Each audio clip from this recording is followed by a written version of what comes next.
sharing this one and only life, ending up just another lost and lonely wife. You count up the years and they will be filled with tears.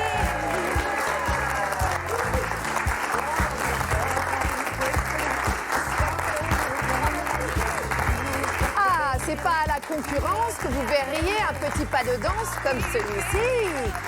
Ce n'est pas à la concurrence que vous voyez des ballets tous les matins de toute beauté. Bonjour tout le monde. Ah, quel bonheur de vous retrouver.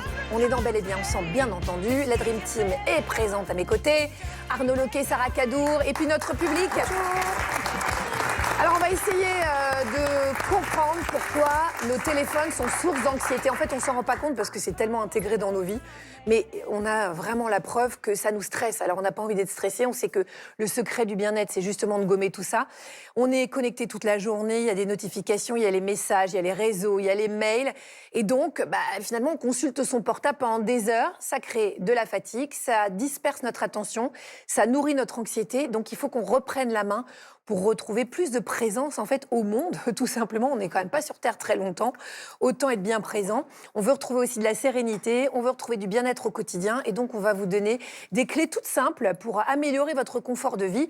Il ne s'agit pas évidemment de mettre le portable de côté, mais peut-être de trouver des astuces pour qu'il soit moins présent. Sarah, oui. Est-ce que vous avez rencontré des gens dans la rue du genre à scroller indéfiniment? Pas comme vous, qui n'êtes jamais sur votre portable. Jamais, au grand jamais. Alors non, ce matin, j'ai obligé les Français à scroller sur mon Instagram et à liker mes photos. Oh là, les pauvres. T'as liké ma dernière publication ou pas? Non, je l'ai juste commenté. Ah, est-ce que tu peux liker? Parce que moi, c'est très important les likes. Mais il faut que tu likes jusqu'en 2013 où j'ai ouvert mon compte. Ah oui, je vais... On like, on like pas. Ouais. Plus vite, parce qu'il faut qu'on commence l'interview. On like, on like, on like, on like, on like pas. Voilà, je pense que c'est bon. Ah, c'est bon. Ouais, super. Ça va. Je me sens mieux. Et ça va? Ça n'a pas été trop difficile pour eux de voir toutes les photos de votre Instagram? Ils ont souffert, Agnès, ils ont Tu souffert. m'étonnes. Oui. Vous voyez David dans le public qui est avec nous aujourd'hui. Quand Agathe vous disiez on pourrait se séparer de notre téléphone, il était comme ça, on sentait que vous aviez envie de vous accrocher à ça. Parce que vous, le téléphone, il prend beaucoup trop de place dans votre vie aujourd'hui. Et vous scrollez beaucoup, vous partagez beaucoup de contenu, vous êtes très présent. Et surtout, vous faites partie aussi des gens qui se comparent. Alors, on est tous là-dedans, je vous rassure. Mais vous attendez aussi beaucoup les likes. Et en fait, tout ça, ça a fait que c'est devenu un peu un cercle vicieux pour vous et que vous n'arrivez pas à décrocher. Et ma question, c'était à peu près combien de temps vous passez, vous, sur les réseaux aujourd'hui, sur le téléphone? Je passe facilement 4-5 heures par jour. C'est beaucoup. Ah ouais. Ouais. Bah alors, vous ne sentez pas jugé, on est tous là, mon chou. Ouh là là. Si vous alliez comparer vos Instagram, je pense que David a gagné. Alors, vous savez que vous aussi, vous pouvez nous rejoindre, tout comme David, si vous avez envie de partager vos histoires, vos expériences, vos témoignages. Ça nous aide bien sûr à mieux comprendre, à avancer ensemble. Au programme ce matin, si on prenait le temps de déconnecter, au moins le temps d'un après-midi, à Paris, il y a un collectif qui a lancé des rencontres zéro écran. On pose son portable, on lit, on se parle, on recrée du lien social pour de vrai. On vous emmène avec nous dans un instant. Tant Bel et Bien ensemble, vous allez voir, ça va nous inspirer, ça c'est sûr. Notification, scroll, like, ça paraît anodin, presque automatique, mais pendant ce temps-là, notre cerveau, lui, s'arrête jamais. On reçoit Thibaut Dumas, qui est docteur en neurosciences, pour comprendre comment les réseaux fragmentent notre attention et comprendre aussi comment reprendre le contrôle. Et puis comme chaque jour, impossible de le séparer de son portable. Notre chroniqueur ultra connecté, Stan Gusman, est avec nous et Sarah nous embarque pour un petit tour du monde spécial détox digital, c'est-à-dire des endroits où le réseau disparaît, où le téléphone reste dans la poche. On apprend à ralentir, à respirer et à se reconnecter à soi. Et pour comprendre l'impact de l'usage quotidien de notre téléphone sur notre santé psychologique, on accueille notre docteur en psychologie, en toute logique. Ilios Kotsou est avec nous.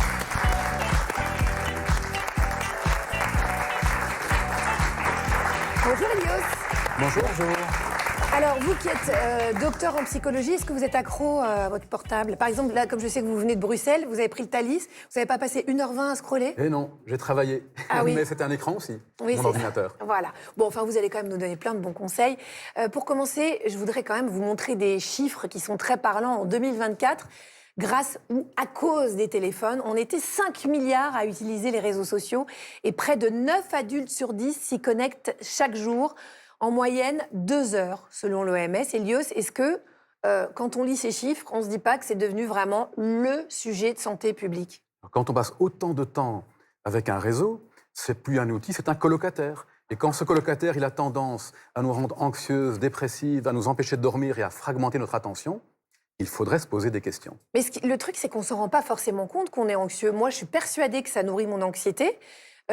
Et puis évidemment, ça on le sait, c'est scientifique que ça fragmente l'attention. Mais bon, j'ai l'impression de le vivre très bien. Il faut peut-être commencer par le conscientiser, mais on va en reparler. Comment est-ce qu'on est devenu accro à ce point, au point d'impacter notre sommeil, nos relations sociales ou encore notre santé mentale? Comment réussir à décrocher? On va répondre à toutes ces questions que tout le monde se pose.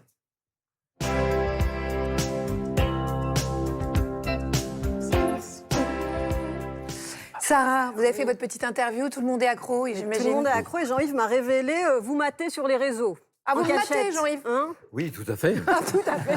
Il assume. Voilà. Vous me matez? Ah ouais? Non, mais c'est très flatté, hein, d'un Oui, homme c'est aussi surtout élégant, franchement. On est d'accord. Mais c'est pas le seul, les Français que j'ai rencontrés aussi. Ah bon? Regardez. Ouais. Voir votre temps d'écran. 6h23. Waouh! Ouais, c'est vraiment beaucoup. Vous allez y faire quoi sur les réseaux sociaux? Je me perds sur des petits réels, des petites vidéos courtes. Je scrolle, je m'arrête pas. C'était quand et c'était quoi la dernière fois que vous avez appris un truc sur les réseaux sociaux? J'ai appris que le grand-père d'Hitler n'était pas juif finalement. Voilà, j'ai appris ça hier. J'ai appris des choses sur l'estime de soi, sur le bien-être, etc. qui redonnaient un peu confiance aux gens qui n'ont pas cette confiance-là. Quel contenu vous consommez sur les réseaux sociaux? Les conseils de dressage pour chiens, voilà, alors que je n'ai pas de chien. Mais si un jour j'en ai un, je serai au top. Quel compte ou contenu regardez-vous en cachette? J'aime bien la SMR de la bouche. La première chose que vous faites le matin, c'est quoi? Est-ce que c'est de checker votre téléphone? Franchement, oui. Le plus souvent, c'est ça. Et en vous couchant? En me couchant aussi. Ouais, c'est exactement pareil. On est vraiment... En tout cas, ma génération, elle est vraiment tout le temps sur son téléphone. En quoi ça peut être négatif, justement? Ça peut être négatif parce que c'est quand même assez addictif. Je peux passer 1 heure à regarder des vidéos nulles sans me rendre compte. Et je me rends compte au bout d'1 heure qu'il s'est passé tout ce temps-là et que vraiment, c'était pas productif, quoi. Je vais vous montrer les comptes Instagram d'Agathe et Arnaud. On suit qui? Là, je dirais Arnaud pour le côté assez artistique de son profil. C'est beau à regarder. Agathe, je pense. Parce Pourquoi? qu'elle a l'air d'avoir plus de choses à dire. Pourtant, Arnaud a des choses à dire. Hein. Je vous dis pas avec ses anecdotes. Ah oui. Il nous gonfle de temps en temps. Il nous gonfle. C'est horrible. Ah là là là là. En fait, il y a un truc qui arrive super bien. Je me dis, pour une fois, ça va être sympa. Et bam, je me fais tacler. Non, mais c'est parce que ça se voit tout de suite que sur mon compte, il y a du fond. Voilà. Merci beaucoup, Sarah. Merci aux Français qui ont l'œil. David, merci d'être là pour témoigner. On l'a dit en début d'émission, donc vous êtes très, très actif sur les réseaux sociaux. Et vous, contrairement à beaucoup, vous avez commencé à prendre conscience que ça avait un impact sur votre anxiété, sur votre santé mentale, tout simplement. Quand est-ce que vous avez commencé à vous poser des questions? Alors oui, déjà, il faut savoir que moi, sur les réseaux sociaux, je suis spectateur comme acteur. C'est-à-dire que je regarde les différentes applications, mais je crée énormément de contenu. Voilà, j'ai une chaîne YouTube, j'ai une communauté sur TikTok. Voilà, je crée énormément de contenu. Et où ça... Mais c'est votre métier ou c'est Alors non, un c'est à passe-temps? côté. D'accord. C'est à côté, c'est un passe-temps. Moi, où je sens l'angoisse qui monte, c'est quand, par exemple, je publie et que j'attends des likes et des commentaires et malheureusement, j'ai pas le résultat que j'aurais souhaité avoir. C'est un ascenseur émotionnel puisque j'ai des publications qui fonctionnent très bien et j'en ai d'autres qui fonctionnent moins bien. Donc, il y a des fois, je suis heureux, des fois, je suis pas heureux. Enfin, c'est très compliqué. Et quand ça ne va pas, je développe quelque chose qui est pas bien du tout. Je commence à me comparer. Je commence à regarder d'autres créateurs en disant mais pourquoi ça fonctionne pour eux, pourquoi ça fonctionne pas pour moi. Et je fais aussi quelque chose qui n'est pas bien, c'est que j'associe le nombre de likes ou de commentaires à l'amour qu'on pourrait me porter. En disant on like pas parce qu'on m'aime pas, parce que je suis déjà quelqu'un de très anxieux dans la vie, donc voilà. Donc je me dis on ne m'aime pas. Et puis quand je vois certaines personnes qui publient leurs vacances torse nu sur la plage, et je me dis moi je me mets pas torse nu, donc c'est peut-être pour ça que j'ai pas de like. Donc je me dis oui, du coup on like pas parce que je suis pas beau, et bon c'est totalement faux. Ah mais mais je sais que c'est très embêtant pour moi, et dans ma vie de tous les jours aussi. Quand je regarde un film en famille, je suis sur les réseaux sociaux. Des fois, je suis incapable de vous dire ce qui s'est passé dans le film. Et je sais que mes anciennes relations, même la relation actuelle aussi, m'ont beaucoup critiqué sur le fait que je vivais pas suffisamment l'instant présent. Votre humeur dépend des likes, quoi. Oui. Donc là, quand on en est là, effectivement, vous avez raison. Il faut commencer à se poser des questions. C'est Après, très pour vous compliqué. rassurer, vous n'aurez jamais moins de likes que Carnot. Et ça, c'est quand même... Là, vous pouvez y aller là-dessus. Ouais. Soyez rassurés. Et puis nous, on vous like déjà. Tout le public vous adore, David. Et puis, je veux dire, je suis sûre que Torse Nu, vous êtes beaucoup mieux que tous les gars qu'on voit. Ilios, les réseaux sociaux à portée de main, en permanence, quoi, puisqu'on a nos téléphones, c'est un prolongement de nous. Ça prend quand même beaucoup de place dans nos journées. On y va presque de façon automatique. Maintenant, on s'en rend même plus compte, quoi. On le sort, on regarde. Quels effets ont les réseaux sociaux sur notre corps? Parce que ça a aussi des conséquences sur notre santé physique et sur notre équilibre émotionnel. Moi, ce qui me frappe d'abord quand j'entends David, c'est que ça fonctionne un peu comme un GPS. À chaque notification, chaque attente de like, on recalcule l'itinéraire et pour finir, on ne se met jamais en route et on ne sait même plus d'ailleurs où on doit aller. Ça se remet chaque fois en route. Et puis une petite pression qui s'installe, David le raconte très bien, non? La pression de savoir, il faut être tout le temps disponible, tout le temps être attentif. Et alors, peut-être un peu moins le cas de David, mais pour beaucoup d'entre nous, les réseaux sociaux sont porteurs aussi d'informations anxiogènes. Et c'est un peu comme on avait une radio mauvaise nouvelle tout le temps allumée et on n'est pas construit pour ça. Aujourd'hui, on est confronté à tellement de détresse et qu'est-ce qu'on peut faire? Rien du tout. Et donc, notre système émotionnel est activé et l'impuissance va nourrir anxiété, Oui, c'est ça. dépression. C'est qu'en fait, on nous balance sans qu'on ait demandé des images parfois extrêmement violentes, des très mauvaises nouvelles, mais on n'a même pas la satisfaction de pouvoir y faire quelque chose. On a besoin d'agir. Et heureusement, d'ailleurs, c'est essentiel pour nous. Quand d'autres personnes souffrent, il faudrait faire quelque chose. Là, on ne peut rien. Et donc, ça va continuer la soirée, la nuit, et puis ça va se trouver dans le sommeil. On va dormir très mal. Et parfois, on se réveille encore plus fatigué qu'on s'est couché. Notre système est saturé. Alors, vous le disiez, les plateformes, en fait, elles induisent autre chose. On se compare en permanence. Vous l'avez très, très bien dit, David. Il y a beaucoup, en fait, de normes implicites qui sont véhiculées sur les réseaux sociaux. Il faut bien manger, il faut bien éduquer nos enfants, il faut être en bonne santé, parce que l'injonction à la bonne santé, elle existe aussi. Pourquoi cette pression permanente peut devenir anxiogène? Alors, il y a plusieurs raisons différentes. La première raison, c'est que c'est l'architecture des réseaux qui fait qu'on n'arrive pas à s'en dégager. Vous le racontez très bien aussi. Et c'est quoi? C'est cette fameuse peur de manquer quelque chose. Fear of missing out. Alors, on pourrait remplacer ça par quelque chose d'autre qui s'appelle the joy of missing out, la joie de manquer quelque chose, et qui serait de se dire, de toute façon, c'est ni souhaitable, ni possible de tout connaître, de tout savoir. Et donc, on pourrait faire comme Épicure, cette forme de contentement en se disant, voilà, je vais me contenter de quoi? Peut-être de présence véritable, de choses qui sont vraiment importantes, et je vais manquer beaucoup de choses sur les réseaux, mais je m'en porterai quand même mieux. Premier élément. Alors, Agathe, vous avez parlé d'autre chose, qui était la question, me semble-t-il, de la comparaison. Oui. Alors, les réseaux sociaux, c'est ça aussi, non? On se compare continuellement. Alors, c'est normal, ce que David raconte. C'est un phénomène normal chez les êtres humains, mais le problème, c'est quoi? Et c'est bien raconté, c'est qu'on se compare d'une certaine manière non pas au réel, mais à ce qui est prescrit, à ce qui est valorisé. Et quelque part, on se compare à des panneaux publicitaires. On sait aujourd'hui, chez beaucoup de jeunes, le problème de l'objectification du corps. Nos corps deviennent des objets qu'on va comparer à des publicités. Et ça va avoir des conséquences assez dramatiques sur la santé mentale. Ilios, il est temps de nous donner votre guide bien-être, parce que j'aimerais bien qu'on puisse donner des clés à David, à nos téléspectateurs, pour tout simplement non pas arrêter les réseaux sociaux, je pense qu'il faut être réaliste, mais au moins retrouver un usage plus apaisé de ces derniers. Bisous.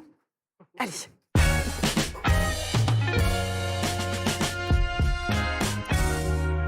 Alors, évidemment, je le redis, l'idée, c'est pas de mettre son téléphone de côté, on en a besoin, c'est devenu presque un outil de travail, en fait. C'est un outil d'information, c'est un outil de communication, c'est ludique aussi. Et puis, les réseaux sociaux sont des fenêtres sur le monde, pas forcément très positives, comme vous l'avez très bien dit. Mais je voudrais que vous puissiez nous aider à en faire un usage sans danger pour notre bien-être. Je voudrais que vous nous aidiez à reprendre le contrôle sur ces addictions quotidiennes, en fait, véritables addictions quotidiennes, que je pense qu'on a tous dans une différente mesure, et sans qu'on puisse se couper du monde et les couper complètement. La première chose, c'est que ce n'est pas une question de volonté. C'est une question de changement, pas de volonté. C'est un peu comme si on est dans un embouteillage. Ce n'est pas par la volonté qu'on en ressort, il faut changer d'itinéraire. Et là, deux grandes pistes pour changer d'itinéraire. La première, c'est d'augmenter quelque chose qui va être l'antidote aux réseaux sociaux. C'est-à-dire, qu'est-ce qui est vraiment important et parlant dans notre vie. Le fait d'être avec nos 5 sens, le fait d'être avec une amie ou un ami, le fait d'aller se promener en forêt, le fait d'avoir quelque chose dans le monde réel qui nous appelle plus que le monde virtuel. Parce qu'au fond, si on y est, c'est qu'on y trouve quelque chose et qu'on n'a pas encore vu ailleurs ce qui est plus fort et plus intéressant pour nous. La première chose, va vers un désir plus important que le désir des réseaux. Et puis la deuxième, évidemment, c'est plutôt une question d'architecture et de faire en sorte que ce ne soit pas toujours disponible. Parce que, vous savez, moi j'aime beaucoup le chocolat. S'il y avait du chocolat tout le temps chez moi partout, dès que je suis un peu tendu, qu'est-ce que je vais faire? Je prends le chocolat. Vous Si le j'ai faites, par contre- Ilios, arrêtez de... On le sait. oui. Il le fait en vrai, je vous le dis. Exactement, donc je sais de quoi je parle. Même chose pour les réseaux. Le fait de décider que notre téléphone ne soit pas tout le temps là, qu'on ne le mette pas à côté de notre lit, qu'il y ait des heures sans les téléphones portables et sans les réseaux, va nous permettre d'avoir un environnement où on n'est pas tenté à chaque fois d'y aller. Oui, c'est vrai. C'est vrai que là, nous, par exemple, il est là et il faudrait essayer de le mettre en fait ailleurs. Comme dans un panier, il y en a plein avant de passer à table en famille qui mettent un panier dans lequel tout le monde Ça, met c'est son pas téléphone. mal, c'est un bon Ça truc, marche, surtout ça. pour les ados, en fait, d'avoir une boîte, tout le monde. Mais les parents doivent le faire aussi, parce que sinon, ça marche pas, quoi. On a des zones protégées dans l'environnement, on devrait avoir des zones protégées dans notre vie également. Voilà, des parcs naturels sans portable à la maison. Merci beaucoup, Ilios Kotsou. Je rappelle que vous pouvez retrouver nos guides bien-être, nos appels à témoins sur nos réseaux sociaux. Donc, vous n'hésitez pas à nous poser vos questions. Et puis, on prend à chaque fois le temps de répondre. Vraiment, on vous donne des réponses, donc n'hésitez pas. Bref, c'était un petit peu long ce que je viens de dire. David, merci pour votre témoignage. Ça va mieux? Oui, oui, beaucoup mieux. Bah, vous voyez, ça marche cette émission, c'est un truc de dingue. On va explorer des solutions pour mieux vivre avec nos écrans. Vous allez voir qu'il existe 1001 façons de se reconnecter à soi et puis aux autres. Arnaud, vous avez découvert l'initiative Offline Paris. What's that this in English? It's very important. I know, et surtout I très can see positif, that. parce que moi, je suis un peu comme David aussi, c'est-à-dire que l'anxiété, ça va vite. Je fais souvent sur Instagram des vidéos de tutos de muscu, trucs comme ça. J'attends encore les likes, mais trêve de plaisanterie, c'est vrai que ça développe cette anxiété et souvent, en fait, ça nous fragilise et au final, on oublie un peu. Vous le dites avec votre famille tout à l'heure, on oublie un peu tout le monde qu'on a autour de nous. C'est un peu le cas de Paul, notre journaliste. Comme beaucoup de personnes, il scrolle sur les réseaux et se rend compte qu'il y laisse un temps précieux. Certains ont pris conscience de cette problématique et trouvent des solutions pour déconnecter du portable. C'est le cas du Offline Club, un groupe né à Amsterdam il y a quelques années.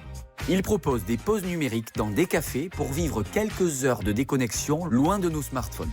Paul est allé participer à l'un de leurs ateliers dans la capitale.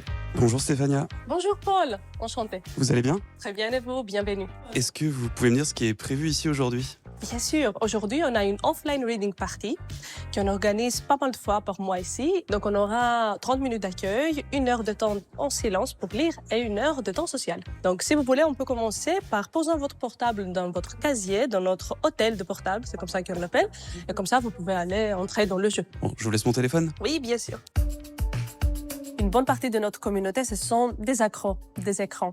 Mais les gens qui ont compris qu'il y a quelque chose qui ne va pas avec ça. Les réseaux sociaux nous ont promis qu'ils vont nous connecter avec le plus de monde possible, mais finalement, l'usage excessif a montré que c'est exactement le contraire. Notre communauté nous dit que quand je suis chez moi, je n'arrive pas à lire. D'un côté, il y a les notifications qui arrivent tout le temps, mais c'est même notre capacité d'attention qui s'est diminuée. Quand on sait qu'il y a 1 heure de temps de lire, ça nous aide à se dire, voilà, maintenant je n'ai que ça à lire, que ça à faire, en fait. Ce temps pour soi de lecture fait du bien. Il permet de se couper du rush incessant des notifications pour se plonger avec sérénité dans de belles histoires. Pour vous, c'est la première fois ici? Moi, c'est la 2e fois, mais un peu comme tout le monde, c'est un peu se déconnecter de son téléphone. Récemment, je me suis rendu compte quand même que je passais vraiment beaucoup de temps à scroller sur les réseaux sociaux, etc. Qu'il faut vraiment déconnecter de tout ça, parce que c'est un peu aussi des fois l'impression un peu de perdre son temps.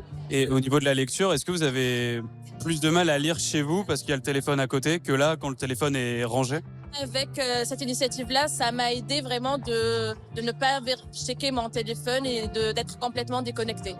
Ça nous permet de penser en fait à autre chose, de rentrer dans une histoire, dans un livre qu'on aime et de pouvoir justement laisser divaguer son esprit, de s'immerger. Quand je lis un livre chez moi, j'ai l'habitude toujours de checker mon téléphone, de voir les notifications, tout ça. Et je pense qu'il faut couper un peu des téléphones justement et des réseaux sociaux.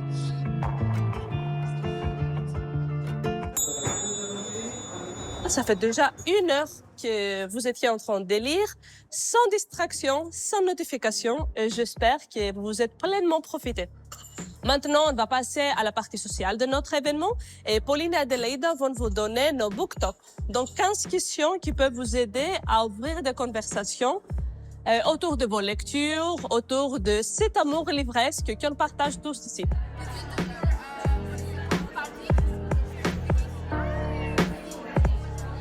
Vous avez déjà commencé à écrire un livre? Alors ça, non, jamais. Non plus. Le point supérieur du papier. Oui, ça m'arrive. Comme marque-page. Est-ce que là, le téléphone vous manque un peu ou pas du tout? Pas du tout, j'en ai même pas besoin. La matinée se termine, les participants peuvent récupérer leur précieux téléphone, mais ils ne vont peut-être pas le rallumer tout de suite. Que ça vous a fait du bien de couper du téléphone pendant toute cette matinée? Oui, je crois, juste pour un moment de calme et de réflexion et de partage. Et oui, donc ça m'a fait beaucoup de bien. Je l'ai pas encore sorti, non. On me l'a juste redonné, je l'ai rangé dans ma poche. Et là, je le sors pas et j'ai pas envie de le sortir tout de suite parce que je me sens bien aussi sans. Ça fait du bien d'être pas tant stimulé par plein d'informations quand on le voit sur les réseaux. C'est vraiment apaisant de se déconnecter en fait. Paul a pris goût à cet atelier. Regardez, il ne voulait plus lâcher son livre. On n'arrive plus à le joindre depuis. Bon, c'est pas mal, c'est une belle génial. aide. Hein. Bah surtout, vous l'avez vu, ça permet de rencontrer des gens, de développer son imagination. Il y en a plein qui partent dans les jeux de société. Il y a plein de cafés comme ça qui commencent à se développer. Et je pense que c'est une super alternative au téléphone. Hein. Ouais, bah ça, on est bien d'accord. Merci beaucoup, Arnaud. Bon, les réseaux sociaux, c'est source d'angoisse. Et il y en a un à qui ça parle, c'est Stan Gusman, le pauvre chat. Je vous adore, comment ça va Paris? Je vous entends pas. Bonjour Agatou. Bonjour mon chou. Ouais, je fais le forain ce matin parce qu'en fait, j'ai eu un flash, Agathe. Ah ouais? Les réseaux sociaux, c'est devenu un parc d'attractions de l'angoisse. Tu penses y aller pour te faire plaisir et t'en ressors avec la nausée. Alors je vous propose un petit tour. Ça vous va? C'est parti. Allez. Mesdames, messieurs, approchez, dur, lover et mou, soyez le bienvenu au parc de l'angoisse. Première attraction de notre visite, Instagram ou la galerie des miroirs déformants. Oui, ici tout est plus beau, plus mince, plus bronzé, plus amoureux. Tu rentres confiant et tu en ressors avec l'ego qui a joué au chamboule-tout et avec cette pensée qui ne te quitte plus à côté d'eux. Ma vie, c'est le Mimi, c'est le Rara, c'est la même merde. Et c'est reparti pour un tour avec notre deuxième attraction de l'angoisse. Amis de sensations fortes, découvrez X, anciennement Twitter, le fameux train fantôme de la colère. Alors attachez bien vos ceintures car ici, à chaque virage, une polémique, une fake news ou un haters qui vomit sa haine. Vous en voulez encore? J'entends pas. Eh bien, en voiture, Simone, c'est moi qui conduis, c'est toi qui klaxonne. Découvrez notre dernière attraction, TikTok ou le labyrinthe de l'angoisse. Oui, ici, tout est fait pour vous perdre dans les méandres d'Internet. Une vidéo de chat, de danse, de mandala. Tu likes, tu scrolls, tu n'en sors jamais, jamais. Oui, les réseaux sociaux, ce sont des montagnes russes émotionnelles qui nous font passer du plaisir à l'angoisse, car pour nous garder connectés, faut nous faire peur, faut nous angoisser. Oui. Voilà, c'est la fin de la visite. Mon conseil pour aller mieux, on descend du manège, on reprend sa main. Sur ce, je vous laisse. Est-ce que c'est clair pour vous? Je vous entends. C'est clair, mon chou. Allez, c'est parti, je vous embrasse. Merci Dur, beaucoup. leverez-vous en avant, Guingamp. Accrochez vos ceintures, je vous aime. À bientôt, salut tout le monde. Moi, j'ai eu la semaine dernière un message avec marqué, je pense que la personne ne savait pas qu'elle s'adressait à moi, elle devait commenter un truc de Bel et Bien ensemble, et elle disait, il faudrait vraiment qu'elle arrête de faire ses grimaces, déjà qu'elle a un gros problème quand elle n'en fait pas avec son physique. Oh, ouf, violent. Ah, ça m'a fait rire. Ah Bon, il ouais. faut Ouais, faut rigoler rire, parce que hein. sinon on devient fou. On la salue, cette personne. Merci Stan Gusman, en tout cas c'est toujours un plaisir. Sarah. Oui, il y a notre mateur numérique qui a une question pour Ilios. C'est peut-être Oui, vous, hein, le bonjour. hater. Oui, c'est ça. Ouais, c'est vous en fait. C'est ça. Sous une fausse identité, Jean-Yves. Peut-être. Oui, tout à l'heure, on se posait la question. Avant, nous n'avions pas de téléphone, on ne s'ennuyait pas, on n'avait pas toutes ces sollicitations, et on n'avait aucun problème d'ennui. Et est-ce qu'il ne devient pas notre ennemi numéro 1, ce téléphone?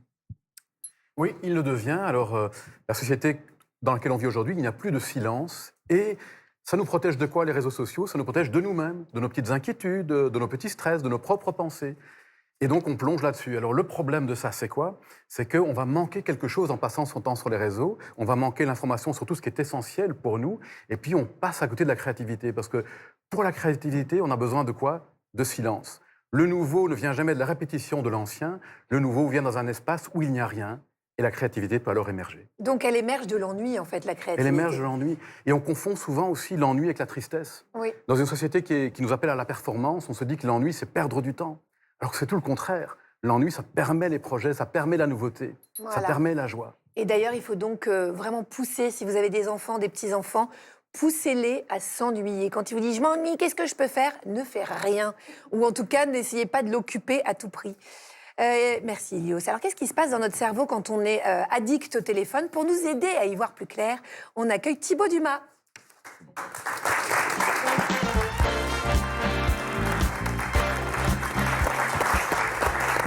Bonjour Thibaut, merci d'avoir accepté notre invitation. Vous êtes docteur en neurosciences, vous êtes l'auteur du très précieux ouvrage « J'arrête de scroller ».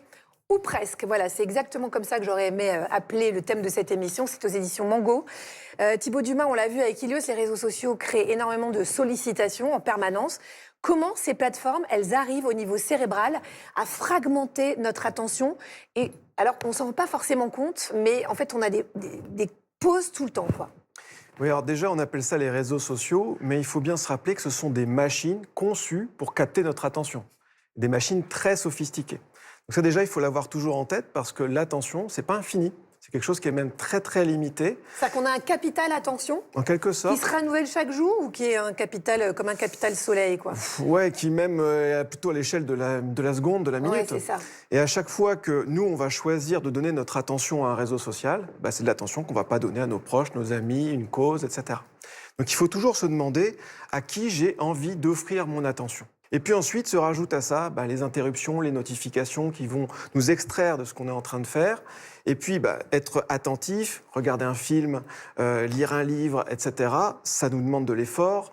Ça demande au cerveau de mobiliser des compétences cognitives pour cette tâche. Et ça, eh bien ça, c'est pas anodin. Et en plus de perdre nos capacités de mémoire et de concentration, vous parlez dans votre livre d'un autre effet, c'est l'hyperconnexion. L'hyperconnexion qui nous fait en fait multiplier les tâches. C'est-à-dire qu'on lit un message, on scrolle Instagram, on répond à un mail, tout ça en même temps. J'ai l'image de mon mari en train de regarder un match de basket sur sa tablette, regarder une série avec moi et scroller son Instagram. Je ne dis pas qu'il le fait tout le temps, mais c'est vrai que c'est quelque chose qui m'avait vraiment marqué. Comment notre cerveau arrive à gérer tout ça? Ça doit être une fatigue en fait terrible pour lui. Exactement. Alors, la bonne nouvelle, c'est quand même que notre cerveau est capable de faire plein de choses en même temps. Heureusement, là, on est en train de communiquer, on est en train de discuter. En coulisses, il se passe plein de choses dont on n'a absolument pas conscience, et c'est une bonne chose. Je peux faire, par exemple, du vélo en regardant la route. Je peux chanter sous la douche. Bon, c'est pas forcément une bonne nouvelle, mais mon cerveau me permet de le faire. Mais en ce qui concerne l'attention, c'est-à-dire être vraiment attentif à quelque chose, ça, on ne peut l'être vraiment que sur une seule chose à la fois. Et ça, c'est vraiment important aussi de l'avoir en tête. Alors, on se dit, je vais faire du multitâche, je vais gagner du temps, comme ça, parce qu'on a l'impression de manquer, de ne pas avoir assez de temps. Mais en fait, finalement, ça génère de la fatigue et des erreurs. D'ailleurs, si vous êtes d'accord, Agathe, est-ce que vous voudriez faire une petite expérience avec moi? Je veux bien sûr, je suis votre cobaye, avec Très bien. plaisir, ça me rappelle des souvenirs. Alors, on va faire un test de multitâche, justement. Ok. Donc, vous pouvez le faire aussi dans le public ou chez vous. Je vais vous demander... J'aimerais tellement être la seule au monde à être multitâche et le prouver devant vos yeux ébahis. Allez-y. On va voir ça. Je vais vous demander de compter de 1 à 10 le plus vite possible Là, à haute voix. oralement, à haute voix. Maintenant, ouais. 1, 2, 3, 4, 5, 6, 7, 8, 9, 10. Très bien. Et maintenant, de réciter les lettres de l'alphabet de A à J le plus vite possible. Ah, ben c'est du FGHIJ. Super. Maintenant, je vais vous demander de faire les deux à la fois. A1, B2, etc. jusqu'à Ah oui, J10. d'accord. Oh là là. A1, B2, C3, D4, E5, F6. Rajoute le chant, ça vous dérange pas? Si vous voulez. G7, H8. Moi, je ne vais pas vous faire souffrir plus longtemps. Ouais. Vous avez vu, c'est plus dur, c'est plus pénible, c'est source d'erreur. Si on avait fait ça toute la journée, évidemment, au bout d'un moment, c'est de la fatigue. Et en fait, c'est exactement ce qui se passe à chaque fois qu'on va regarder nos messages quand on regarde un film, qu'on va scroller alors qu'on est en conversation. On va mettre notre cerveau dans ce mode-là, qui est un mode où il va perdre de l'énergie et générer de la fatigue. Arnaud, vous avez épluché, vous, le vrai du faux sur notre cerveau et l'usage des réseaux, et vous aviez envie de nous proposer un quiz sur le sujet. Bravo à vous. C'est la Happy Thérapie.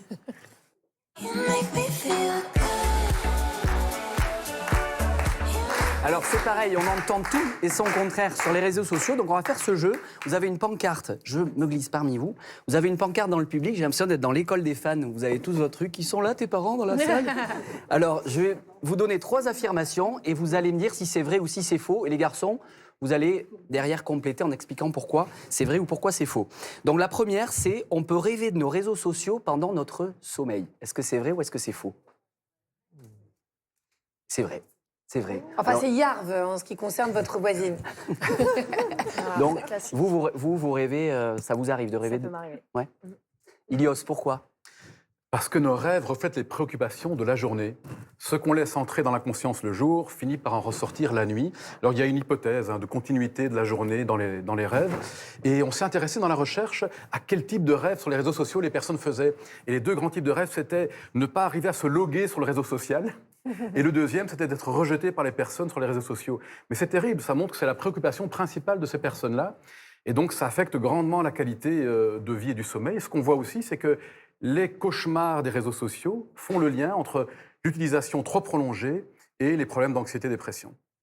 Deuxième affirmation, notre cerveau peut percevoir des notifications qui n'existent pas, des ding, ding, ding. Est-ce que c'est vrai ou est-ce que c'est faux? Est-ce que c'est flippant ou est-ce que c'est pas flippant surtout? Vous, est-ce que... C'est sûr. Ouais, ça a l'air d'être vrai, hein, Thibaut? Alors oui, c'est vrai, ça existe. C'est ce qu'on appelle les vibrations fantômes.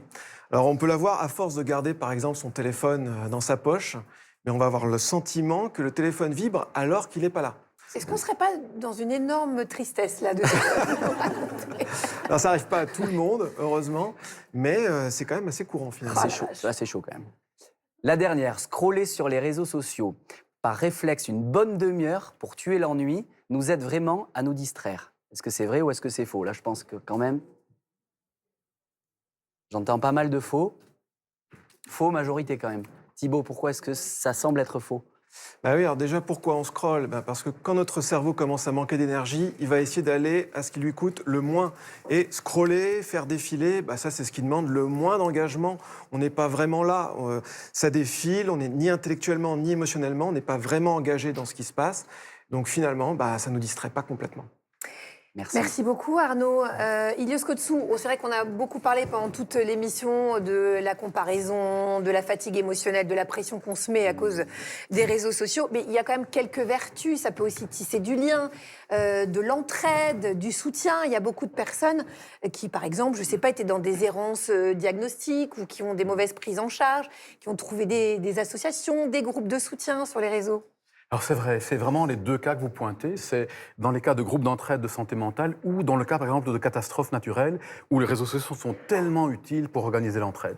Mais il ne faut jamais oublier que si les réseaux sociaux vont agrandir notre réseau, ils ne vont pas l'approfondir. Et Robin Dunbar, qui est un anthropologue, alors il est très célèbre pour ça, avec son numéro de Dunbar, il a montré qu'on ne peut pas avoir plus que 150 réelles relations sociales. Alors ça se discute, certains disent 90, d'autres disent 200, mais c'est pas possible d'en avoir beaucoup C'est-à-dire des plus. relations profondes Et même pas 150 relations profondes, mais simplement d'avoir des relations qu'on suit un petit peu. Il suffit de calculer, vous imaginez que si vous voulez voir une personne simplement une fois par semaine, et il y a une trentaine de semaines disponibles, mais imaginez combien de personnes vous pouvez voir sur l'année. Je crois qu'on est au complet, donc moi j'ai toutes mes relations sociales qui sont ici, j'abandonne ma famille. Et ce qu'on voit aussi, c'est qu'on peut avoir beaucoup de connexions sociales et pourtant sentir un très grand sentiment de solitude. John Cacioppo, qui est le spécialiste de la solitude, montre que le fait d'aller sur les réseaux trop, surtout quand on n'est pas actif, c'est-à-dire qu'on ne rentre pas en relation, on est un consommateur, une consommatrice passive, risque d'augmenter le sentiment de solitude et la détresse. Donc les réseaux sociaux, oui, quand ils nous aident à rentrer davantage en relation, à soutenir des liens avec des gens qui sont loin. Non, si ça remplace une relation réelle où on peut voir la personne, la toucher, être vraiment dans un lien réel. Oui, c'est ça quand même. Ça ne remplace pas l'échange en tête à tête. Heureusement. Heureusement, oui. Je le rappelle, on n'est pas longtemps sur Terre, donc essayons d'échanger. Oh mon Dieu. Ilios Kotsou, vous restez avec nous. On va souffler un petit peu. Et si pour souffler, la solution, c'était simplement de changer d'air, ça pourrait être pas mal. Partir loin des notifications, des stories, des messages qui clignotent. Aujourd'hui, on vous emmène découvrir les meilleurs coins du globe pour une vraie détox digitale. C'est le vu d'ailleurs de Sarah Kadour. C'est pas beau, ça? Je vous vois. Avec sa lunette, oui.